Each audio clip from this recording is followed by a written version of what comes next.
Hey, good morning everybody, and welcome to the vlog. I hope the start of your day is incredible, or whatever time of the day it is. Let's have a good time for the next 12, 15, 16 minutes, whatever this vlog might be. You know, later on tonight we're actually open here at the Reptarium, and a lot of you guys may not know this, but yes, we are still able to be open, but we are definitely a lot different than we used to be because of the limited numbers. But let me tell you what, I feel so blessed to be able to still share this with people, and it's going to be an absolutely amazing time later today.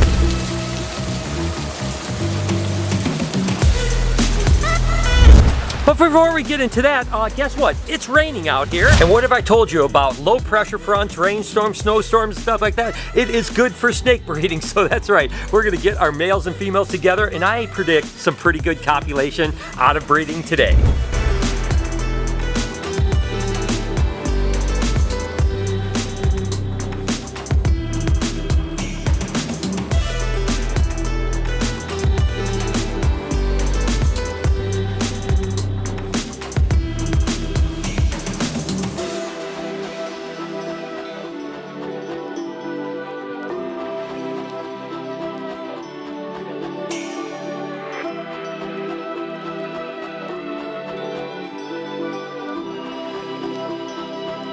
And there you have it, all the males are in. And you know what, I tell you, even after all these years, I get so excited about this because I know later on today, early tomorrow, I'm gonna come back and see all these males hooked up, and that's exciting. And that's what I love about this, is that even after all these years doing it, I still am just as excited. I'll be honest with you, maybe more excited than ever.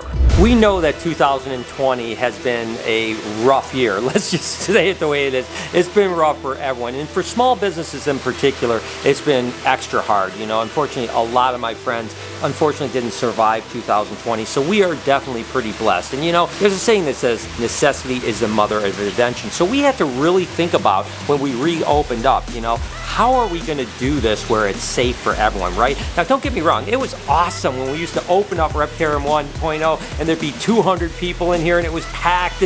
But at the same time, I wonder from a patron standpoint, how enjoyable was that? You know, I mean, when you literally can barely move and you're waiting for 20 minutes to hold a beautiful animal like Al here, it couldn't have been that much fun. And it may have taken you 2 or 3 hours to get around to see all the animals you wanted to see. Now we limited, of course, to 20% capacity since June, which is 35 people, roughly 35 to 40 people. We do 35 just to be on the underside of that. And I think that people in an hour can really see the place. And if you want 2 hours, you just can book 2 hours. And certainly within a couple hours, you get a chance to look at every animal you possibly can. So it's interesting how we probably learned something. And it's the fact that even once this is over, and it will be over hopefully here in the next several months, we probably won't go back to a fully open business. Now, once in a while we may do it, like if we have a year anniversary or something like that, but for the most part we'll probably keep it at lower numbers. Maybe we'll increase it to 50, and if we expand to 3.0, maybe that increases to 75. We'll have to see how it goes.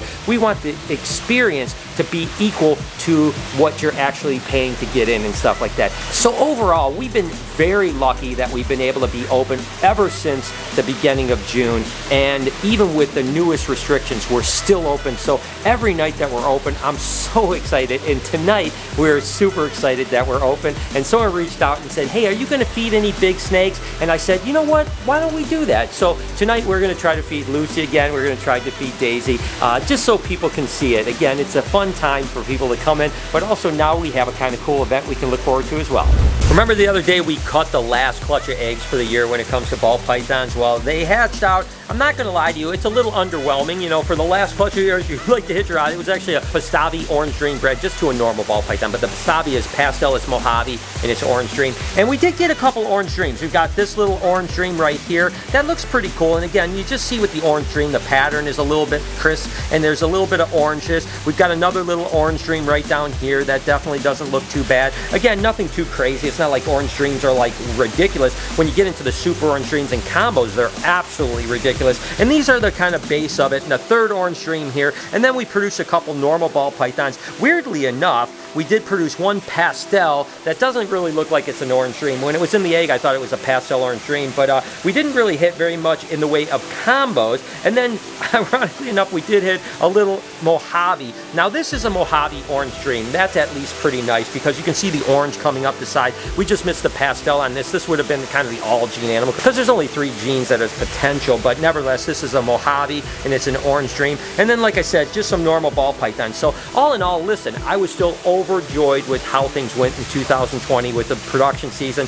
Unbelievable. Remember, on Christmas, we have that special that's going to be kind of overviewing the 30-40 clutches that we cut, that we filmed, and we didn't show you guys, just the highlights and stuff like that. So that's going to be my Christmas gift to you. No, really, it's just opening up a bunch of Christmas gifts in the way of snake eggs, if you know what I mean. But nevertheless, no more ball python babies for the rest of the year, which is a bummer, but you guys know we're getting into the breeding season. It won't be long before that egg song comes back. Egg time, egg time, egg time, egg time. For you guys that like the egg tune, it's coming back that way. And you guys know that everything that we do is really based on our awesome crew, right? And this guy right here, Jay Tingle, came up with the fact that he wanted to do holiday souvenir photos. Now, you know, there's not a lot of opportunity for kids to see Santa this year and get photos like that. So he actually set up a little miniature set here, a bunch of things for animals to have hats and so on like that. And kids can pick their animal and sit here and get a picture with their favorite animal here at the Reptarium. It's just, I love the fact that Jay came up with this idea. And last night when we were open, we did like 10 of these souvenir photos that were so absolutely adorable. So that's another thing we'll be doing tonight. And don't think in any way that I'm like kind of rubbing in anyone's face. I mean, trust me, a lot of my friends, people I know, people I talk to all the time have really struggled this year. And again, don't get me wrong. I mean, we're doing great here, but you know, we obviously are taking a hit. We aren't doing what we would normally do, but we are so blessed with, you know, again, birthday parties, tours. Not that we wouldn't be doing better if we were open wide, but we are certainly so happy for everyone. And also my heart goes out for the people that have been affected. Again, whether you've lost jobs, your businesses, your livelihood, your dreams. I mean, it's tough, you know, and we have to just, you know, be in it together, right? And I'm trying to do the best I can do to support my friends and families that are in tough spots for sure. And the fact is too, is that the Reptarium is kind of a place for people to get away, right? Every weekend that we're open, people come in and tell us how their kids are stuck at home, homeschooling, and they, you know, this is an opportunity for them to get away and get their mind off things. Or adults that come in and say that they've been unemployed, and this is the way to just, again, you know, come in and enjoy animals and just have a little break from that reality. So we're very lucky, and I cannot tell you how happy we are, and hopefully we'll make it through the rest of this staying open and won't get shut down, because I tell you, I love sharing this place with everyone. Remember yesterday we actually showed you the Deadpool lines that actually hatched out. We've had a few of these. We have some more eggs. Yeah. Oh my gosh. She's going really strong now. We've got some more eggs to collect. Gosh, and look at how gorgeous she is. I mean, that's just beautiful. This is like fired down too. Exactly. So when they fire up, they're going to be much more red. You can just see the red that comes out in that. That is amazing. And again, we have some little eggs in here. Hopefully some more good ones. Oh, yep, looks good. That one looks good. Oh, that one looks good too. All right, so 2 more Deadpool eggs. Are we going to ever sell any of these? We're just keeping them all. Oh my God, I don't know. It's so hard to get rid of them. I know. Jessica's like I am with gargoyle geckos to everything else. I just want to keep them all. Well, see, so. I can sell the rest of them. Like the super red ones, I just have a problem selling them. I know. Well, you worked so hard on getting them going, so we finally are producing them, so that's awesome. So here in another, what is it, couple months? Yeah.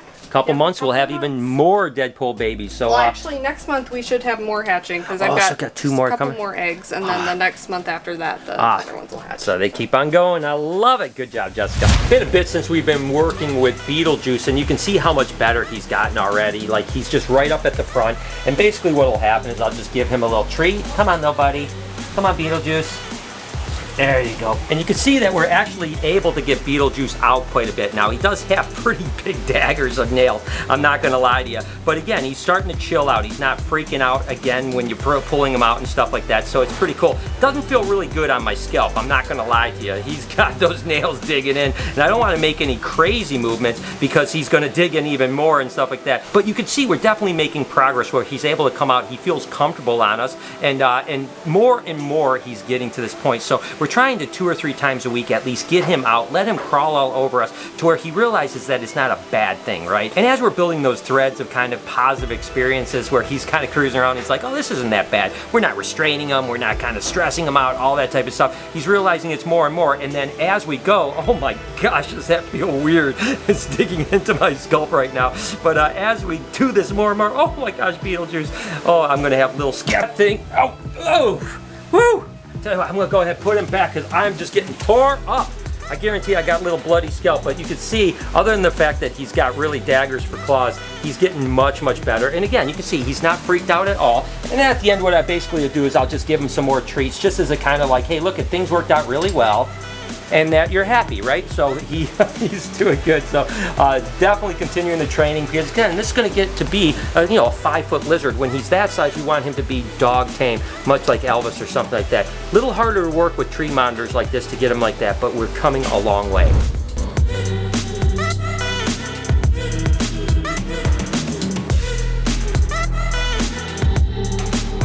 So it's always exciting. We are open here at the Reptarium tonight, and you guys know that I love this. We haven't showed it in a while. It's a little bit different because of all the masks and stuff like that, but we are here. We're gonna have a great time. We're gonna feed Lucy and Daisy. Hopefully they'll eat later on, but for now we're just gonna run around and have some fun with some animals.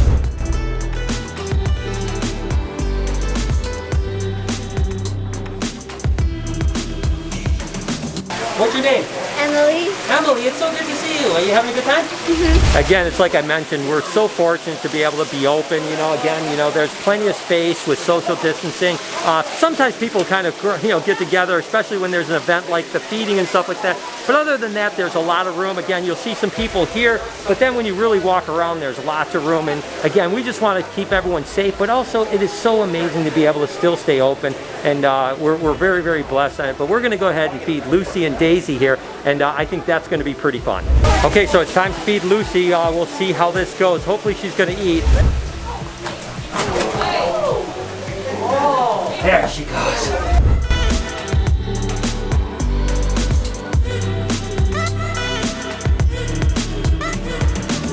Next up is trying to feed Daisy. Looks like she's definitely ready to roll. There she goes. Well, I think that went pretty well, all things considered. Again, maybe grouping people a little bit closer than what I want for a short period of time, but they're now dispersed back out into the whole place. So definitely a good time. Lucy did good, Daisy did good. So again, love sharing that experience. It's been a while since we've done it. I think this is the first time in probably 6 months or so that we've fed during the open hours. So it was nice to get back to that at least. Oh my God, that is so cool. What do you think, bud? What does he feel like? If he's doing it, I gotta do it. You gonna do it? Yeah. All right. And there it is. Like I mentioned, I am so excited that we're still open, and it was a great night tonight for sure. So now just kind of wrapping things up, shutting it down, and going to bed for the night. Hope you guys enjoyed it. If you did, do me a favor. It really does help. Over here is a cool playlist. If you could watch a couple of those videos, it helps my click-through rate. Up here, you can subscribe to my podcast channel called Checking In. I really do appreciate that. I hope that you're subscribed over here to this vlog channel. If you're not, hit that subscription button, turn the post notifications on. Have an absolutely wonderful day. Remember, be kind to someone, and I promise I'll see you tomorrow.